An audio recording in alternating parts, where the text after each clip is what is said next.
तू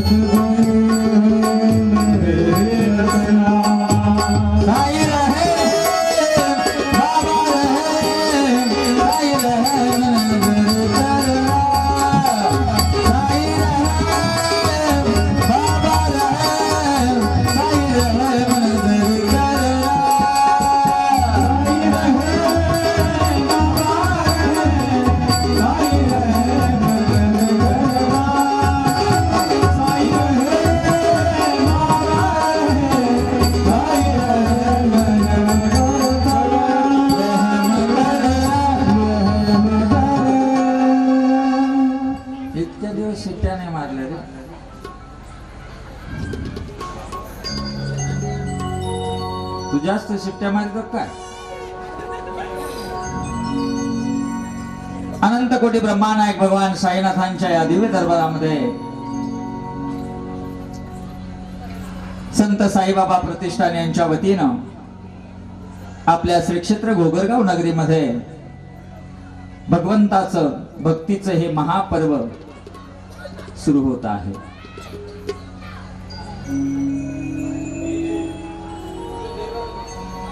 गत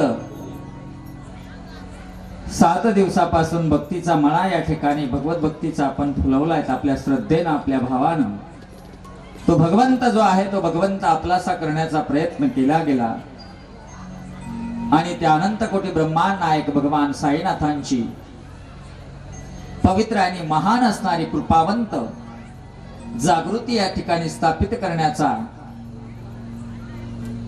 अति आनंदाचा क्षण आपण अनुभवण्याकरता उत्सुक झालेला आहात.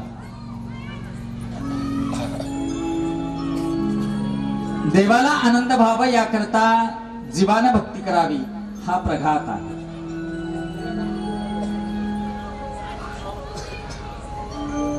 जेव्हा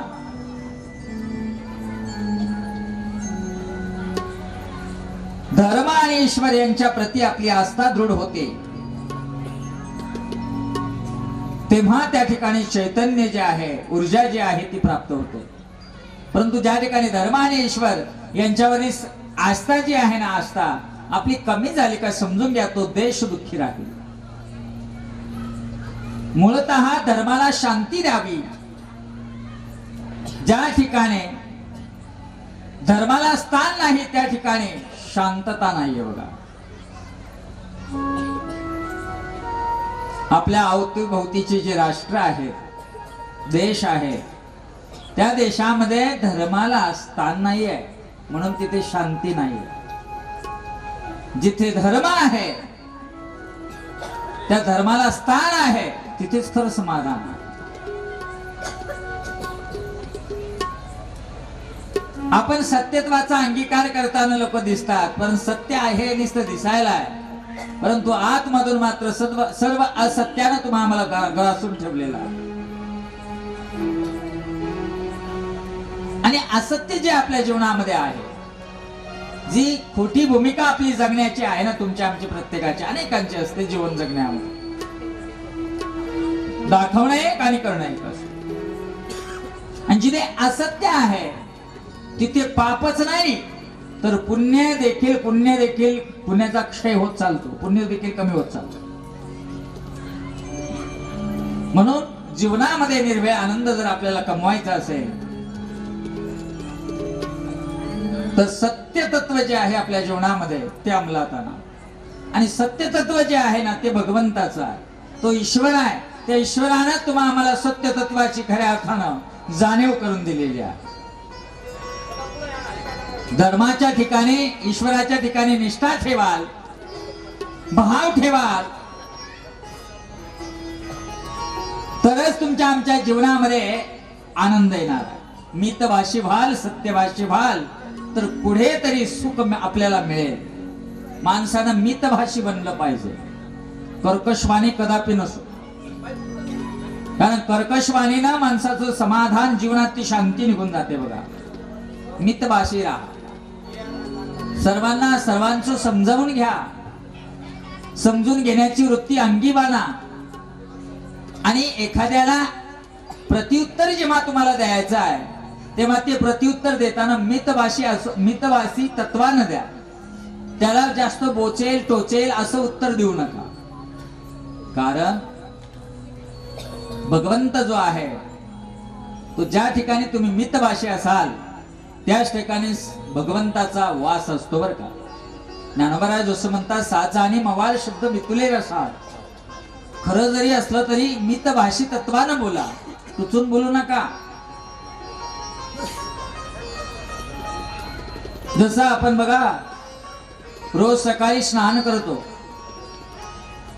चांगले आपण कापड अंगावर घालतो. काय झालं भाऊ, चांगले कापड आपण अंगावर, एकदा सेट झाला ना तो बाजूला होऊन जा, बोटच घालू नको.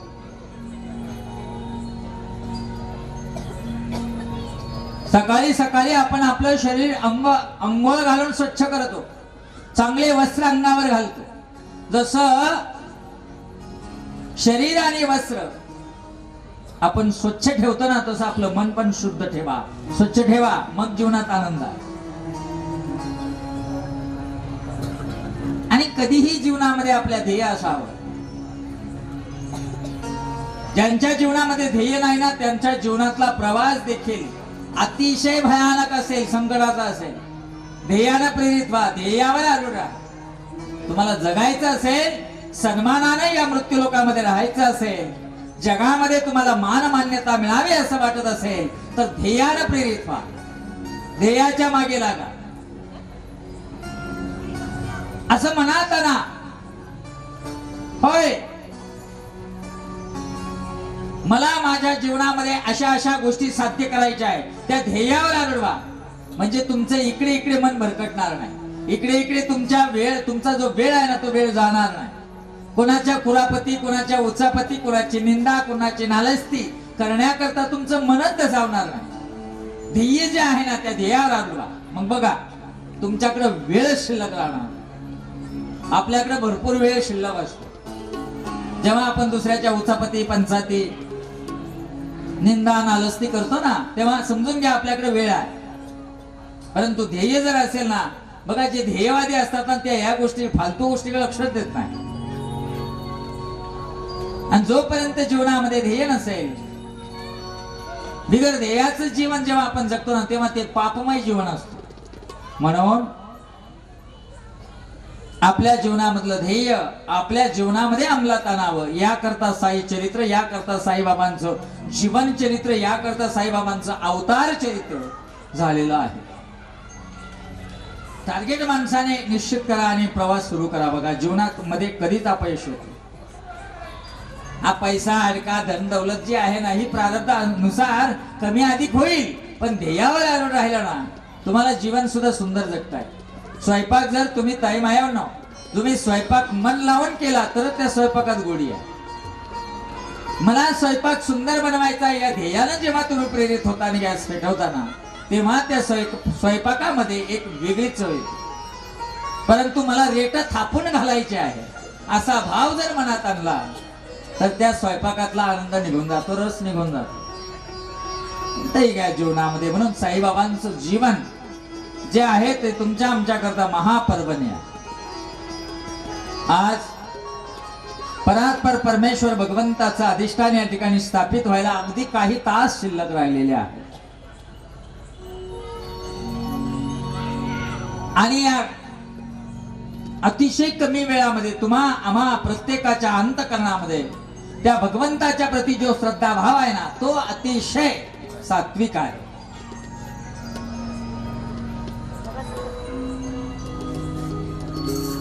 म्हणून देव या ठिकाणी आले.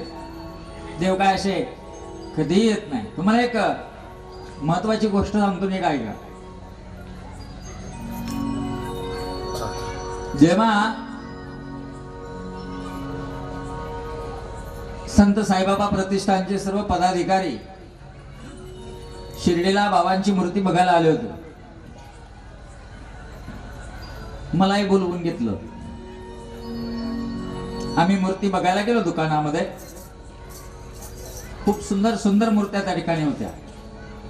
आपल्या मंदिराला साजेशी जी मूर्ती आहे ती मूर्ती त्या ठिकाणी आम्हाला एक आवडली. सर्वांनी गीताराम भाऊ आम्ही देवदास भाऊ बाकी सर्व मंडळी होती. ती मूर्ती आम्ही ठरवली भगवंताचा कधी भाव करू नये म्हणून तडजोड केली फक्त. आणि सांगितलं आम्ही 15 फेब्रुवारीला मूर्ती घ्यायला येऊ.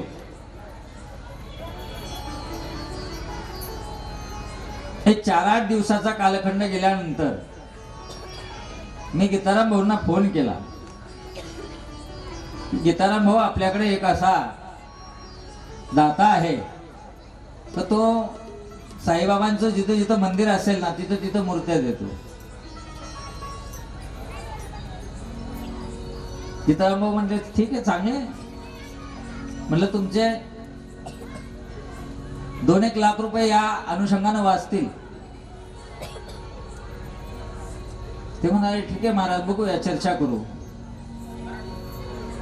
आणि एक 4-5 दिवस गेल्यानंतर मीच परत फोन केला गीताराम भाऊला. भाऊ म्हणलं काय झालं मूर्तीचं, हवी असेल तर मला तुम्ही कागदपत्र पाठवा, लगेच त्या ठिकाणाहून आपल्याला मूर्ती येऊन जाईल. तेव्हा गीताराम भाऊ आणि संत साईबाबा प्रतिष्ठानची सर्वच पदाधिकारी होते. त्यांनी चर्चा केली आणि त्या चर्चेअंती त्यांनी असा निष्कर्ष काढला, आपण अगोदर जसं ठरवलं होतं आपल्याला गावातनं अगदी गोर गरीब असेल, श्रीमंत कुबेर असेल, त्याच्या खिशातनं त्यानं 2-2 रुपये आपल्याला मूर्ती करता दिलेले आहेत. आपण गावातली जी आपली मंडळी आहेत, गावातले जे आपले श्रद्धावान भाविक भक्त आहेत, त्यांच्याच खिशातल्या पैशातनं, त्यांच्याच खिशातल्या धनातनं मूर्ती खरेदी करायची. मला एवढ्या 22 वर्षाच्या कालखंडामध्ये अशी एक व्यक्ती पहिल्यांदा भेटली की मूर्ती देत असून सुद्धा नाकारली. हे वैभव आहे तुमच्या गावात. मी म्हंटल तुम्ही असं करा ना, गावातनं पैसे गोळा करा, कार्यक्रमाला खर्च मोठा आहे, ते पैसे कार्यक्रमाला लावा, इकडनं मूर्ती आपण अशी पाठवून देऊ, काय होतं त्याला. ते म्हणाले नाही, आतापर्यंत आम्ही गावाचा विश्वास जिंकला, आतापर्यंत आम्ही सत्यत्वानच वागलो महाराज, जे व्हायचं ते होऊ दे, पण माझ्या गावातल्या लोकांच्या पैशानच मूर्ती आली पाहिजे. काय निश्चय.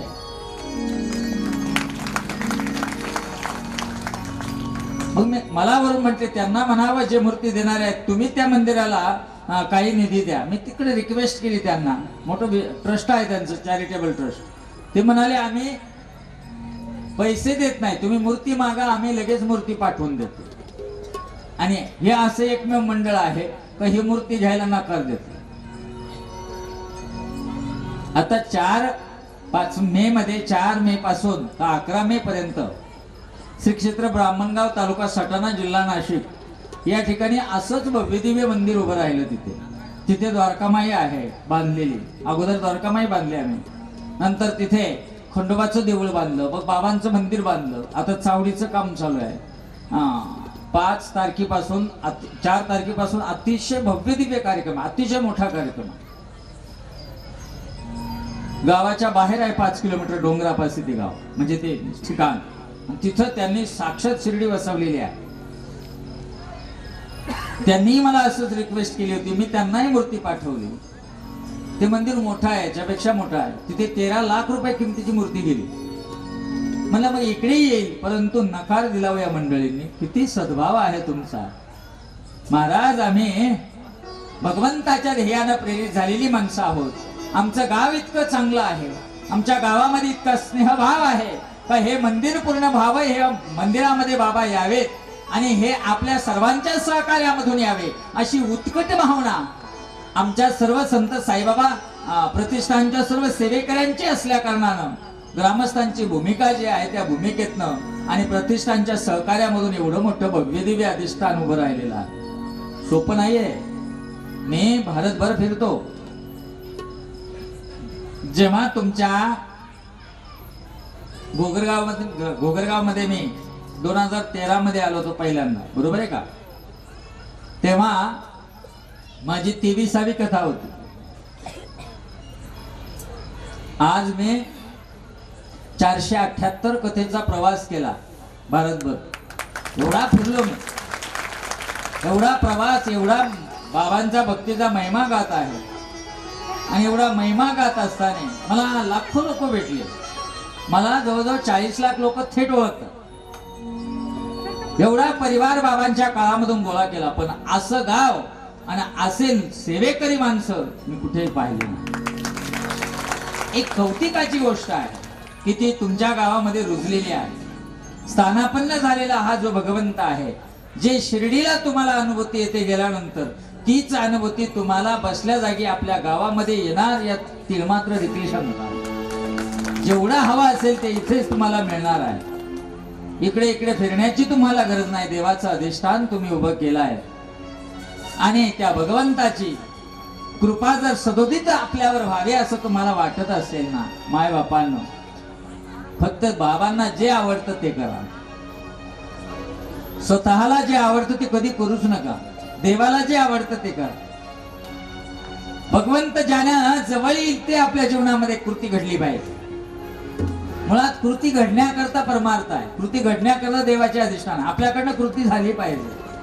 देवाला जे आवडतं तेच आपण करा, बाकी सर्व त्यागून द्या. साईबाबांना काय आवडतं की जेणेकरून आम्हाला साईबाबा प्रसन्न होतील, त्या देवाची कृपा होईल, असं जर तुम्ही मनात आणत असाल तर साईबाबांनी जगण्याची पंचसूत्रे आपल्याला दिलेली आहे, ती अंमलात आणा.